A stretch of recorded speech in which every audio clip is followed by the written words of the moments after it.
ஒரு பெண்ணின் வங்கிக் கணக்கில் இருந்து 80 பைசா 16,000 காணாமல் போனது. இது எப்படி நடந்தது? 1. அந்த பெண் தனது வங்கிக் கணக்குடன் இணைத்திருந்த மொபைல் எண்ணை 4 ஆண்டுகளாக பயன்படுத்தவில்லை. 2. ஆனால் அதை அவரது கீழிருந்து நீக்குமாறு வங்கிக்கு தெரிவிக்கவில்லை. 3. இப்போது அந்த பயன்படுத்தப்படாத மொபைல் எண் மொபைல் நிறுவனத்தால் மற்றொரு நபருக்கு வழங்கப்படுகிறது. 4. மொபைல் நிறுவன பாலிசியின்படி எந்த எண்ணையும் 6 மாதங்களுக்கு நீங்கள் பயன்படுத்தாமல் இருந்தால் அதை வேறு யாருக்காவது கொடுக்கலாம். 5.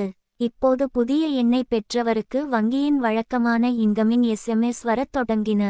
அவர் என்ன செய்தார் என்றால் அவர் ஒரு இணைப்பு மூலம் வங்கியின் தளத்தை அணுகினார். கடவுச்சொல்லை அடிக்கோடு மறந்துவிட்டேன் என்று எழுதினார். இப்போது வங்கியில் இருந்து லிங்கின் OTP அங்கீகரிப்புக்காக அவர் கைவசம் உள்ள எண்ணுக்குச் சென்றது. அவர் சம்பிரதாயங்களை முடித்துவிட்டு இன்டர்நெட் பேங்கிங் மூலம் அந்த பெண்ணின் கணக்கிலிருந்த அனைத்து பணத்தையும் மகிழ்ச்சியுடன் எடுத்துக்கொண்டார். எனவே நீங்கள் பயன்படுத்தாத உங்கள் பழைய செல்போன் எண்ணை இணைத்திருந்தால் வங்கிக்குச் சென்று வங்கி விதிகளின் படி அந்த எண்ணை உடனே நீக்க வேண்டும்.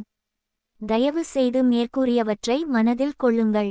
6 மாதங்களாக உங்கள் பயன்படுத்தப்படாத மொபைல் எண்ணை வேறொருவருக்கு மீண்டும் ஒதுக்கலாம். இந்த உண்மை நம்மில் பலருக்கு புதிய தகவலாகவும் இருக்கலாம். இது மிகவும் முக்கியமானது. கவனமாகச் சிந்தியுங்கள்.